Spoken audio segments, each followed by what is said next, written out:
Help! Actually, my parents. Yesterday, I was run over by a car driven by my mother-in-law and rushed to the hospital. After the surgery, while I was resting, my husband called. After you were taken away yesterday, the police came. I told them you were startled by the car and fell. But now they're saying someone saw Mom run you over. Summarizing my husband's excited rambling, it seems both my in-laws were taken to the police station. I was indeed injured by my mother-in-law driving the car yesterday. Yet, both the person who ran me over and my father-in-law, who was in the passenger seat, lied in their testimony. My husband had orchestrated it, making it seem like I fell and got injured.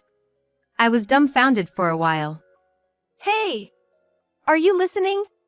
Anyway, you need to go and explain that it was just a fall. That's the first thing he says to me after I was rushed to the hospital. My anger reached its limit, and I decided to take revenge on my husband and in-laws. They must think I'll always do as they wish, but that won't happen. Then it struck me. Yes, this will surely prove I was run over by my mother-in-law. In pain, I reached for my phone again. My name is Emma, I'm 50 years old.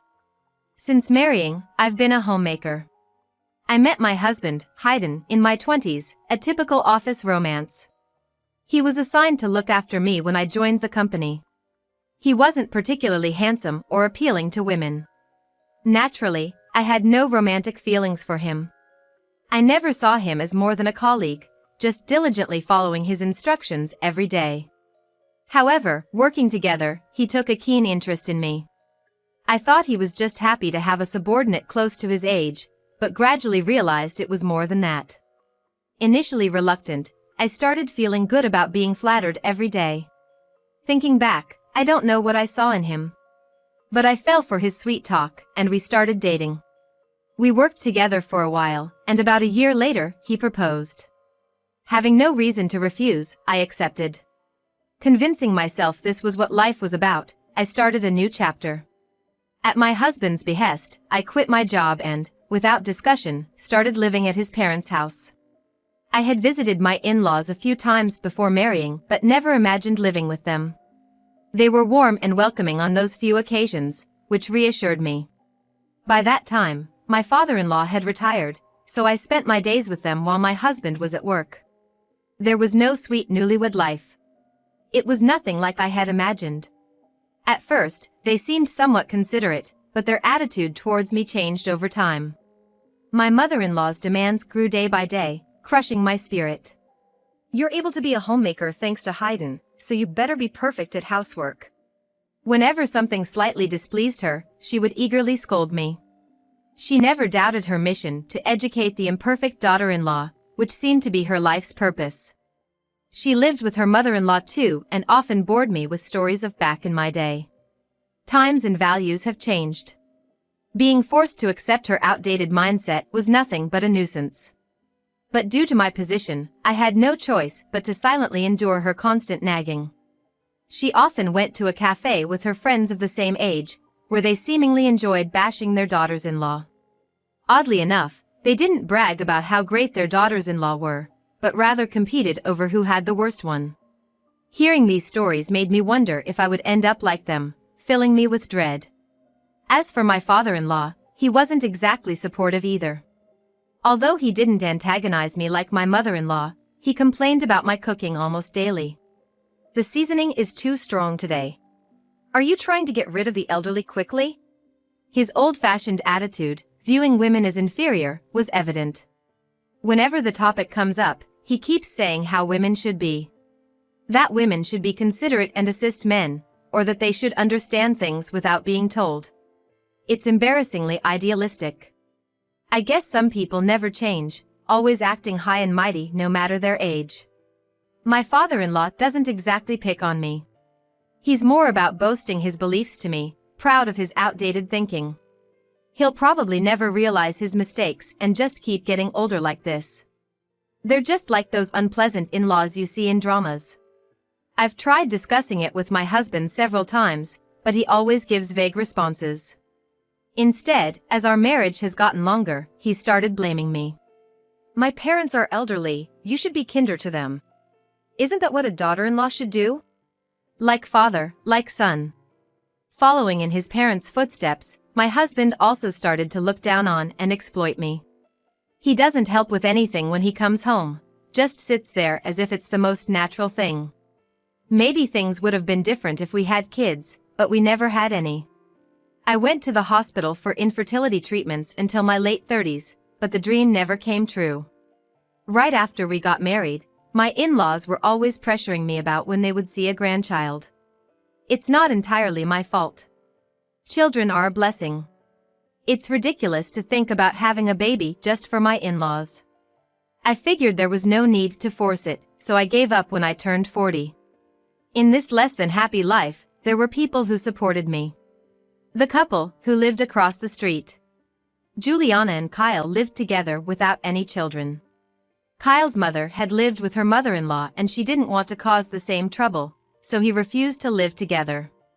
Juliana was there for me during my infertility struggles and even listened to my complaints about my in-laws. My in-laws and husband are all about appearances, so Juliana was initially surprised. I thought your husband was a nice guy. It's a bit off-putting that he's still not independent from his parents at his age. Thanks to Juliana, I managed to get through life without getting too overwhelmed. My mother-in-law, over 75, still drives herself when going out. It looks dangerous, and I've warned my husband, but he doesn't listen. If I suggest she should give up her driver's license, he explodes, "Are you calling my mom an idiot?" He gets furious, thinking I'm insulting his mother. I tried talking to my mother-in-law too, but she still thinks she's young. "Are you treating me like an old lady? You're really unpleasant," she says, getting as angry as my husband. I was worried something terrible might happen, and it did, but not in the way I expected.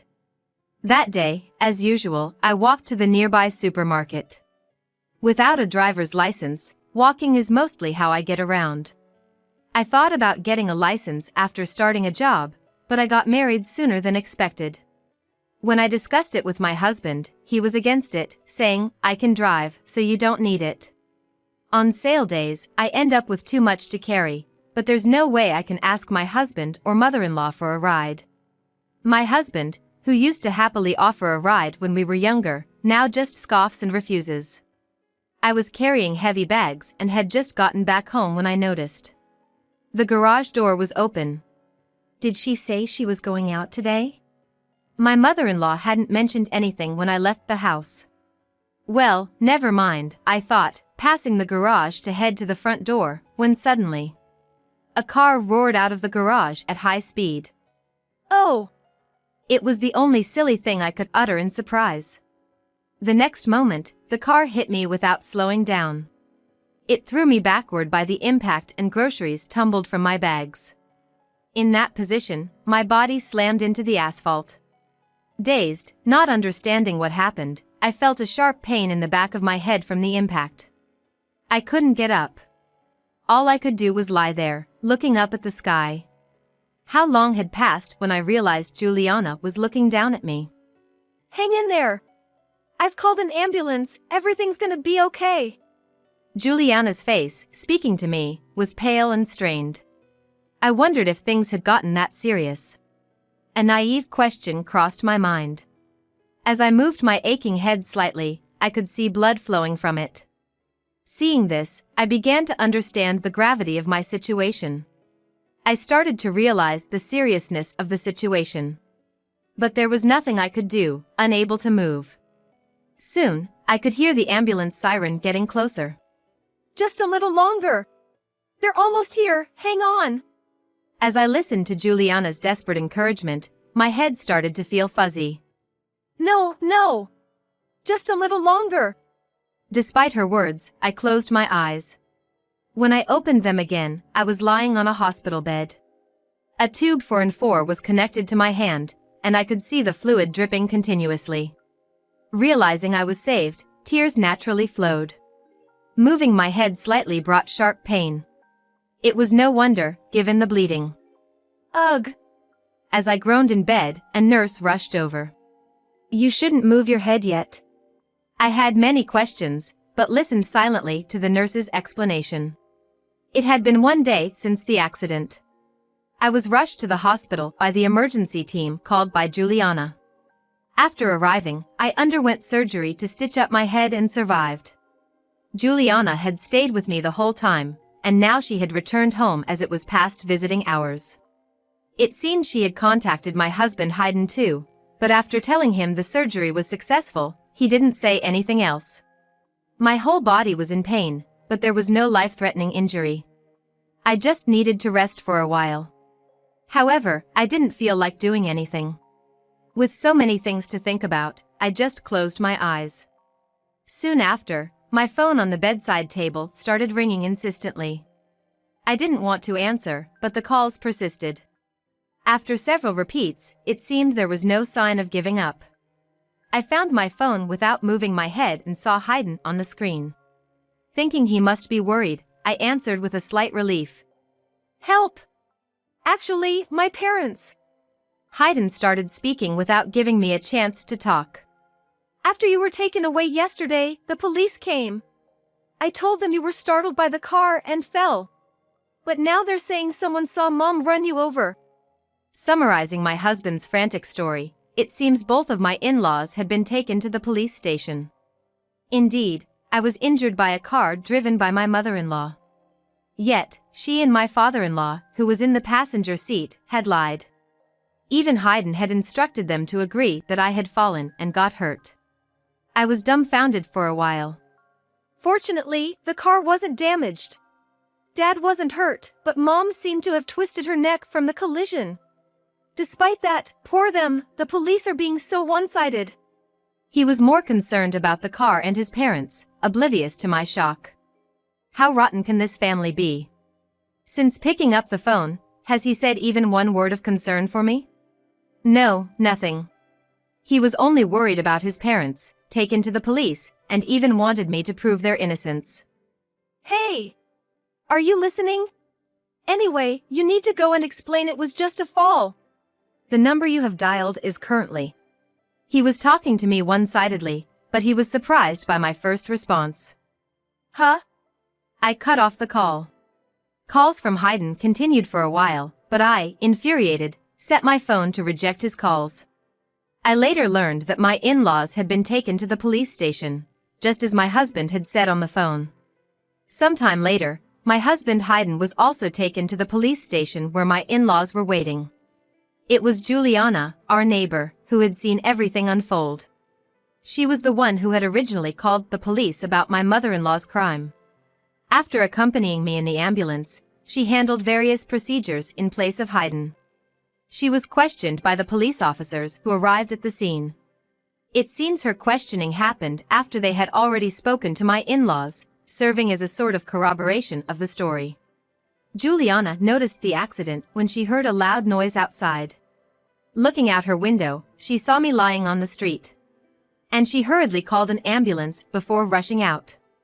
By that time, my mother-in-law's car was gone, and it wasn't clear what had happened. Juliana was more concerned about my safety than finding the cause. When questioned, she told the truth. However, my in-laws immediately denied any suggestion by the police that I had been hit by a car. Sensing something was off, Juliana kept thinking even after the police officer left. After ensuring my surgery was complete, she returned home and discussed the incident with her husband Kyle. Then Kyle came up with an unexpected solution. "The car's dashcam, it records 24/7. The accident happened right in front of our car, it must have caught everything." They checked the camera in their car together. Just as I thought. True to Kyle's hunch, the moment of my accident was recorded. The footage unmistakably showed my mother-in-law hitting me with her car. After I fell, my father-in-law peeked out of the car window before they drove away. It was a clear hit and run. Armed with the footage of my in-laws' crime, they went to the police station. They were able to prove that I hadn't simply fallen and injured myself. The police, having heard from Juliana, immediately questioned my in-laws. Despite the video evidence, my in-laws were reluctant to admit their guilt. "That video is a setup. Someone is trying to frame me. Officer, please, you can't put an old lady like me in jail, right?" Both my mother-in-law and father-in-law were embarrassingly adamant in denying the crime. Eventually, my mother-in-law admitted guilt, claiming she was instructed to hide the truth by her son. Indeed, Hayden had told his parents to align their stories. But I questioned my mother-in-law's sanity for betraying her own son to save herself. My father-in-law, perhaps tired from the interrogation, admitted that he was in the passenger seat but had fled without helping me. When the police interrogated Hayden, he also struggled to admit his involvement. Then a detective came to my hospital room. "Your parents both say they were instructed by their son to cover up the accident. At first, they lied through their teeth, but this seems to be the truth." Perhaps feeling sorry for my ordeal, the detective spoke with evident regret. They inspected the car but found no major damage. If Hayden had repaired any damage to the car, it would have been considered evidence tampering. However, Hayden wisely decided against it. Since then, I haven't seen Hayden at all and have lost all affection for him. I told the detective about the phone call. He then said that at that time he had instructed his parents to keep their mouths shut. The detective sighed deeply after hearing this. "I don't know what to say. I can only imagine how you feel." He sympathized with me, someone who had been betrayed by her family after suffering a serious injury requiring surgery. After a while of heavy silence, the detective bowed deeply and left the room. A few days later, when I was about to be discharged from the hospital, the police contacted me again. Juliana, who had come to pick me up in place of Hayden, drove me straight to the station. The detective from the previous day greeted us. It turned out he was the same one who had heard Juliana's story, and he led us inside. In the room, we were met with the gaunt figures of Hayden and my in-laws. "Emma!" My mother-in-law, upon seeing me enter the room guided by the detective, suddenly began to tear up. I thought it was insincere, but she seemed genuinely crying. Whether she felt relieved to see a family member or was relieved to see me alive, hoping for a lighter sentence, I couldn't tell. We waited for my mother-in-law to calm down before beginning. A female officer soothed her, and she finally seemed ready to talk. My father-in-law, sitting next to her, looked utterly exhausted and kept repeating "I'm sorry" to me. The specific purpose of the day was to align the details of the accident with me, the victim, present. The screen displayed the footage of the accident submitted by Juliana. While watching it, the detective proceeded to discuss each detail. My in-laws answered the questions honestly, and I nodded in agreement, confirming the facts. The main issue was whether my husband Hayden was involved. Following my statement, his call history had been checked, which proved he had called me. However, even now, Hayden continued to deny any involvement. I, unfortunately, hadn't recorded the content of our call, so the conversation wasn't progressing. "Are you trying to frame me too, you liar?" At times, the detective calmed Hayden, who became emotional and appeared agitated. "Please stop. Lying any further will only lead to your regret. Do you want to betray your own mother and father to save yourself?" My warnings fell on deaf ears. Feeling an impasse, the detective spoke up. "So, your parents are continuing to lie to the police, is that correct?" With that question, Hayden fell silent. My words carried a different weight. "Your mother running over your wife is clearly captured on the video, which both of your parents have admitted to. But according to you, your parents, out of self-preservation, are implicating you as an accomplice." The detective's serious tone made Hayden's face tense.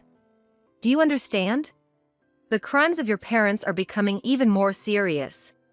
Hearing this, Hayden finally admitted his guilt.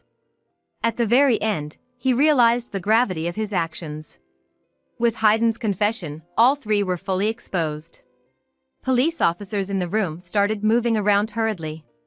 "Regarding this matter," the detective then turned to me, discussing whether I wanted to withdraw the complaint. While the crimes committed by the three couldn't be erased, this decision would significantly alter their fate. However, I firmly declined. I was lucky to survive, but their decision to flee the scene right after the accident is unforgivable. I'll be filing a complaint to ensure they pay for their crimes. My decision caused a significant stir among them. My mother-in-law cried out loud, and both my father-in-law and Haydn slumped in despair. They probably never imagined I would make such a ruthless decision. They all believed themselves to be good spouses, a good mother-in-law, and a good father-in-law, assuming I would naturally forgive them. Had they handled the situation properly after the accident, it wouldn't have come to this. But my in-laws chose to protect themselves over my life. Haydn prioritized his parents' and public image over his wife's life. I want them to reflect on the gravity of their actions and duly pay for their crimes. I stood up silently and left the room. Accompanied by Juliana, I started the paperwork in a separate room. Living with my in-laws and Haydn for years. It would be a lie if I said that it doesn't hurt my heart. Above all, I was the one most hurt. Even if my physical injuries heal, this trauma will follow me for life. Despite not having done anything wrong, I felt far from relieved. By the time we left the police station, it was already dark. Juliana, thoughtful as always, invited me to a celebratory dinner for my discharge. I gratefully accepted her invitation and headed to Juliana's home. Warmly welcomed by Juliana and Kyle, we enjoyed a meal together. For the first time in a long while, I laughed. They treated me as usual, with care and kindness. Even though my in-laws and Haydn were no longer in my life, I was now on my own, with legal proceedings and other tasks ahead. It felt overwhelming. But at that moment, I chose to forget all that and genuinely enjoyed myself. The morning after that pleasant night, I decided to divorce Haydn. There was no need to keep tormenting myself. Haydn seemed a bit chastened by the whole ordeal, but I realized I couldn't love him anymore. I immediately contacted a lawyer and brought up the subject of divorce with Haydn. At first, he seemed surprised, but soon he agreed, seemingly understanding the situation. I couldn't bear to see Haydn's pathetic state any longer, so I left everything else to my lawyer. The three of them faced criminal charges, and in addition, they were ordered to pay me a settlement. Since the divorce was largely Haydn's fault, I received a significant amount in alimony. I decided to leave my in-laws' house and rented an apartment with the money I received. I had planned to start anew in a distant place, but I chose to stay in the familiar town. There is a reason I didn't move away. Juliana's husband, Kyle, owned a company. He invited me to help out at his company. Juliana was also helping there, and I thought it would be nice to work together. I had been invited before but always declined, fearing what my in-laws or Haydn might say. Honestly, with the alimony I received, I didn't need to work anymore. But Juliana and Kyle were concerned about me. Suddenly being alone, they gave me a sense of purpose. Having spent decades as a housewife, working with friends was very enjoyable. There were many new things that confused me, but it became a significant part of my life.